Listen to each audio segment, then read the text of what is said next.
NCERT mathematics गुरु YouTube channel आज का video कक्षा 8 के बच्चों के लिए लेकर आए हैं। नए चैप्टर की शुरुआत, चैप्टर नंबर 11 जिसका नाम है वाणिज्य गणित। वाणिज्य का एक बहुत बेहतरीन नाम दूसरा भी है जिसका नाम है व्यापार, इंग्लिश में कहते हैं कॉमर्शियल मैथ। इसमें आज हम आपको पढ़ाएंगे चक्रवृद्धि ब्याज। चक्रवृद्धि ब्याज को कहते हैं कंपाउंड इंटरेस्ट। चक्रवृद्धि ब्याज पढ़ाते समय जिन शब्दों का प्रयोग होगा वो शब्द इस प्रकार हैं जो आपके सामने लिखे हुए हैं। ये मूलधन, प्रिंसिपल अमाउंट। प्रिंसिपल अमाउंट की स्टार्टिंग इंग्लिश के अक्षर पी से होती है, तो जहां पर मुझे मूलधन लिखना होगा वहां पर पी शब्द का प्रयोग करेंगे। प्रिंसिपल अमाउंट, मूलधन होता क्या है? वह धन जिस पर ब्याज लगता है। सिर्फ चक्रवृद्धि ब्याज के बारे में ये बातें लिखा रहे हैं, जिस पर ब्याज लगता है, जिस राशि पर ब्याज लगेगा उसे हम क्या कहेंगे? मूलधन। फिर दूसरी चीज क्या आती है? मिश्रधन। मिश्रधन क्या होता है? मूलधन, वह राशि जिस पर ब्याज लगा था प्लस चक्रवृद्धि ब्याज। ये इसमें जब जोड़ देंगे तो जो चीज प्राप्त होगी, ब्याज और मूलधन। मूलधन को एक बहुत अच्छा नाम इसका ये भी होता है असल। जो लोग पैसे का लेन देन करते हैं वो ब्याज और असल दो शब्द गांव में बोले जाते हैं, शहरों में भी बोले जाते हैं। असल का मतलब मूलधन, ब्याज का मतलब जो उस पर ब्याज लगा था। तो मिश्रधन हमें कैसे मिलेगा? असल यानी मूलधन में हम क्या जोड़ देंगे? चक्रवृद्धि ब्याज। चक्रवृद्धि ब्याज क्या होता है? सबसे ज्यादा समझने वाली चीज है चक्रवृद्धि ब्याज, इंग्लिश में कहते हैं कंपाउंड इंटरेस्ट। समझने वाली बात क्या है? सिर्फ ये है कि जब साधारण ब्याज लगता था तो एक साल तक 100 रुपए आपने लिए 5 रुपए के दर पे, तो एक साल बाद 100 के 105। फिर अगली साल अगर आप पैसा नहीं दे पाए तो अगली साल कितना होगा? 110। चक्रवृद्धि ब्याज होगा तो ऐसा नहीं होगा। चक्रवृद्धि ब्याज में तिमाही, छमाही या वार्षिक जो भी ब्याज की दर हो, उस ब्याज की दर पर एक, मान लो ब्याज की दर है वार्षिक, यदि ब्याज की दर है वार्षिक, वार्षिक का मतलब 1 वर्ष, 1 वर्ष बाद ब्याज सहित जो भी पैसा होगा तो मूलधन में जोड़ देंगे क्या हम? मूलधन में प्लस ब्याज जोड़ेंगे और फिर 1 वर्ष बाद जो कुछ बनेगा इस सब को मूलधन ही बना देंगे, जबकि होगा क्या? मिश्रधन। यानी हर 1 साल बाद मिश्रधन मूलधन बन जाता है और फिर मिश्रधन को इकट्ठा करके फिर ब्याज लगता है, इसीलिए इसे कहते हैं चक्रवृद्धि ब्याज। यदि ब्याज की दर छमाही होगी तो हर 6 महीने बाद ब्याज और मूलधन को जोड़कर जो पैसा बनेगा यानी मिश्रधन बनेगा, वो मिश्रधन फिर मूलधन मान लिया जाएगा और फिर उस पर ब्याज लगेगा। यदि ब्याज की दर तिमाही है तो हर 3 महीने बाद मूलधन में ब्याज जोड़ देंगे और जो मिश्रधन तैयार होगा उस मिश्रधन को ही मूलधन मान लिया जाएगा और फिर टोटल मिश्रधन जो मूलधन बन चुका है उस पर ब्याज लगेगा, इसलिए इसे चक्रवृद्धि ब्याज कहते हैं। तिमाही, यदि ब्याज की दर तिमाही होगी तो हर 3 महीने बाद मिश्रधन मूलधन बनेगा। यदि ब्याज की दर छमाही होगी तो हर 6 महीने बाद मिश्रधन मूलधन बन जाएगा। यदि ब्याज की दर वार्षिक है तो हर प्रत्येक वर्ष के बाद हर मिश्रधन मूलधन बनता जाएगा और ब्याज बढ़ता चला जाएगा। बैंक अक्सर चक्रवृद्धि ब्याज ही लेते हैं और देते हैं। फिर बात आती है छमाही। छमाही को कहते हैं 6 महीने की बात। 1 वर्ष में कितनी छमाही होती हैं? 2 छमाही। 6-6 महीने की, अगर हम 6-6 महीने को 2 हिस्सों में बांट दें तो 1 वर्ष में महीने होते हैं 12, तो छमाही कितनी हो गई? 2। तिमाही, 3 महीने को तिमाही कहते हैं। 1 वर्ष में कितनी तिमाही होंगी? 4 तिमाही होंगी। ये वो सब चीजें हैं जो आप प्रश्नावली शुरू करने से पहले, एक्सरसाइज शुरू करने से पहले जान लें। फिर इसके बाद क्या आता है? चक्रवृद्धि मिश्रधन। मिश्रधन मिश्रधन को इंग्लिश में कहते हैं कंपाउंड या अमाउंट भी कहते हैं। तो अमाउंट बराबर प्रिंसिपल ब्रैकेट के अंदर 1 प्लस आर बटे 100 की होल पावर एन। यहां पर जो अक्षर प्रयोग हुए हैं उन अक्षरों को दिखाया गया है। ए क्या है? मिश्र धन। पी क्या है? मूलधन। आर क्या है? ब्याज की दर। एन क्या है? समय।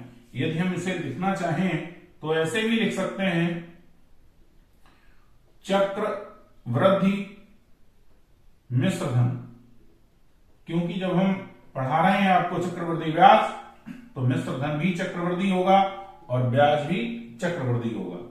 मिश्र धन बराबर मूलधन ब्रैकेट के अंदर 1 प्लस दर बटे 100 की होल घात समय। इस तरीके से ना लिखकर इसे इस तरीके से लिखा गया कि A बराबर P ब्रैकेट के अंदर 1 प्लस R बटे 100 की होल घात n। जैसे जैसे जो अक्षर लिखे थे, यहां n लिखा है, यहां R लिखा है, यहां P लिखा है, यहां A लिखा है, और ये सूत्र ऐसे बनके तैयार हो गया। दो विशेष चीजें अभी आपको बता रहे हैं। नोट नंबर 1 और नोट नंबर 2, दो विशेष नोट आपके लिए लिखे हैं अभ्यास शुरू करने से पहले। क्या है? पहला नोट ये कहता है, यदि ब्याज की दर छमाही हो तो समय 2 गुना हो जाता है और दर 1/2 यानी आधी हो जाती है।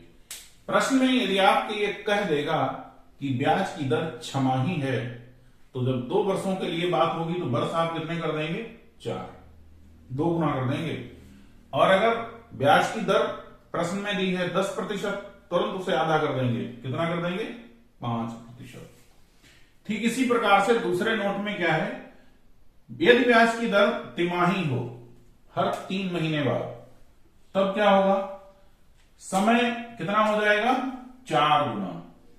1 वर्ष के लिए दिया है तो 1 वर्ष के कितने वर्ष हो जाएंगे? 4 वर्ष। और ब्याज की दर कितनी हो जाएगी? चौथाई, यानी 20% दिया है तो 20% का चौथाई हिस्सा कितना हुआ? 5। दर कितनी हो जाएगी? 5%। कॉमर्शियल मैथ वाणिज्य गणित का पहला अभ्यास यानी एक्सरसाइज 11A किताब के पृष्ठ संख्या 265 पर लिखा है और पहला प्रश्न आपके सामने है। एक बहुविकल्पीय प्रश्न है, इसके नीचे 4 विकल्प दिए हैं। प्रश्न को आप बड़े ध्यान से समझेंगे। किसी धन का, यानी धन आपको नहीं दिया, ठीक, अभी आपको लग रहा है, मैं आपको बता रहा हूं कि धन नहीं दिया है। किसी धन का 2 वर्ष में चक्रवृद्धि ब्याज की दर से मिश्र धन कितना हो गया? 2400 रुपए। देखिए समय कितना है? 2 वर्ष। और ब्याज कैसा लग रहा है? चक्रवृद्धि। फिर आगे आप देखें, बताएंगे पूरी बात। 3 वर्ष में मिश्र धन रुपए 2520, दशमलव लगा है और 00 लिखा, इधर पैसे लिखे होते हैं, इधर रुपए लिखे होते हैं, हो जाता है। तो वार्षिक ब्याज की दर ज्ञात कीजिए। अब एक बात बताइए, मैं इतनी देर से आपको बताया, जब समझाया था तो मैंने आपको क्या समझाया था? समझाया ये था कि हर प्रत्येक वर्ष बाद जो मिश्र धन है वो मूलधन बन जाता है। यानी जो 2 वर्ष पहले मिश्र धन था ये क्या हो जाएगा? मूलधन। कब? जब अगले 1 वर्ष के लिए ये ब्याज लगेगा इस पर, तब। सबसे पहले हम समय ज्ञात करते हैं। 3 - 2 बराबर 1 वर्ष। और समय को किससे लिखते हैं? n से, ठीक। फिर मूलधन कितना हो जाएगा? 2400 रुपए। मूलधन को किससे लिखते हैं? P से लिखते हैं। अब ये चीज आपकी क्या है? मिश्र धन, और वो भी कौन सा? चक्रवृद्धि। मिश्र धन कितना हो गया? 2520 रुपए। और इससे काय से लिखते हैं? A से। n पता है, P पता है, A पता है, और आपको क्या निकालना है? ब्याज की दर। सभी सवालों पर एक ही सूत्र काम करेगा जो सबसे पहले लिखाया था। A बराबर P ब्रैकेट 1 प्लस R बटे 100 की घात n। एक ही जगह कितना लिखेंगे मिश्र धन 2520 रुपए, मूलधन 2400, 1 प्लस r, ये तो आपको पता ही करना है, बटे 100 की घात n। किसी की घात 1 होती है, कोई फर्क पड़ता नहीं, दशमलव के आगे पैसे नहीं लिखे हैं, इसलिए हम सीधे सीधे 2520 रुपए लिख लेंगे। इस 24 की अंदर गुणा करेंगे, 2400 की 2400 की 1 से गुणा होगी 2400 प्लस 2400 गुणा r बटे 100, 2 जीरो से 2 जीरो कैंसिल हो जाएंगे। इसे इधर ले आएंगे, 2520 माइनस 2400 बराबर 24, और यहां क्या बचा r। 2520 में से 2400 जब घट जाएंगे तो बचेगा 120 बराबर 24 r। देखिए, या हम इसे ऐसे भी लिख सकते हैं 24 r बराबर 120। जब इधर भेजेंगे 24 को, 24 और r गुणा में लिखे हैं, 24 जब इधर जाएगा तो 120 के बटे में चला जाएगा, होगा क्या 120 बटे 24, 12 एकम 12 और 0, 12 दूनी 24, 2 पंजे 10, विच इंप्लाइज r बराबर 5% और विकल्प बी बराबर 5% सत्य है। ये दूसरा विकल्प आपका सही है। आपकी अभ्यास 11A का दूसरा प्रश्न जो बहुविकल्पीय है, बहुविकल्पीय का मतलब इस प्रश्न के 4 आंसर लिखे हैं, इनमें से एक सही है। जब उत्तर के विकल्प आपके सामने एक से अधिक होते हैं तो उसे बहुविकल्पीय कहते हैं। लिखा गया है, यदि ब्याज तिमाही संयोजित किया जाए, इतनी ही बात को समझ लो, सवाल आपका लग गया। ब्याज कैसा कर दिया जाए, वार्षिक से तिमाही कर दिया जाए। संयोजित का मतलब एडजस्ट कर दिया जाए, वार्षिक को तिमाही में बदल दिया जाए। तो 8% वार्षिक ब्याज के दर का सही रूपांतरण होगा। मैंने आपको दिखाया था, यदि ब्याज की दर तिमाही है तो समय 4 गुना और दर चौथाई हो जाती है। अतः वार्षिक से तिमाही ब्याज दर कितनी हो जाएगी, चौथाई।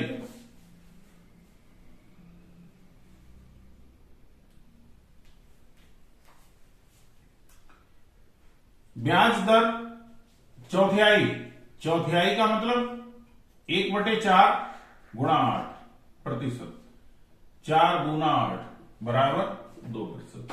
दूसरा तरीका इसे ये भी है,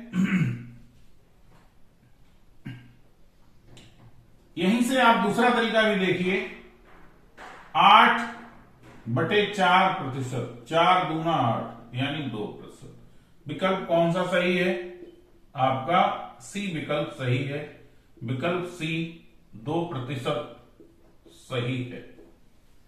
तीसरे प्रश्न में ये ए समूह है, ये बी समूह है, और आपसे कह रहा है कि आप इन्हें मिलाइए। सही, एक वर्ष में तिमाही की संख्या कितनी होती है। अभ्यास शुरू करने से पहले मैं आपको लिखा चुका हूं, 3 महीने के कितने टुकड़े होंगे, 4, 3 चौक 12। इसको हम किससे मैच करेंगे, इससे मैच। 10% छमाही ब्याज का तिमाही रूपांतरण। ये बात थोड़ी वैसी है जो मैंने आपको बताई नहीं थी। मैंने आपको यह बताया था छमाही का तिमाही, तो एक छमाही में कितनी तिमाही होंगी। छमाही का मतलब 6 महीना, तिमाही का मतलब 3 महीना।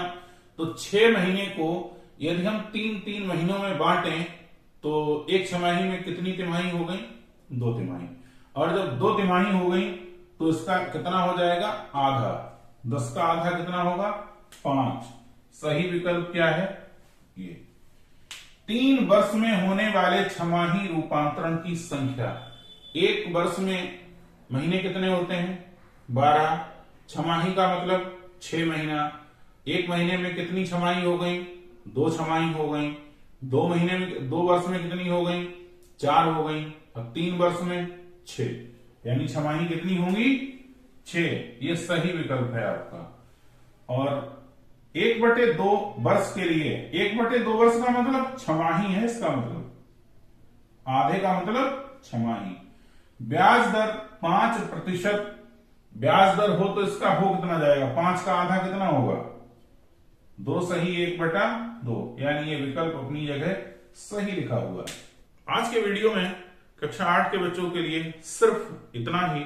उम्मीद है आज के पढ़ाने का सॉल्यूशन आपके समझ में आया होगा और अगले वीडियो में इसके बचे हुए प्रश्न स्टार्ट होंगे। आज हमने आपको बताया अभ्यास शुरू करने से पहले जो जरूरी सूत्र, कथन, बिंदु, शब्दावली, उसके बारे में बताया। बहुविकल्पीय प्रश्न आपको कराए। पढ़ाने का तरीका यदि अच्छा लगता है, लगातार हमसे जुड़ते रहिए। ज्यादा से ज्यादा मेरे वीडियोस को शेयर कीजिए। Thank you, all of you, best your luck.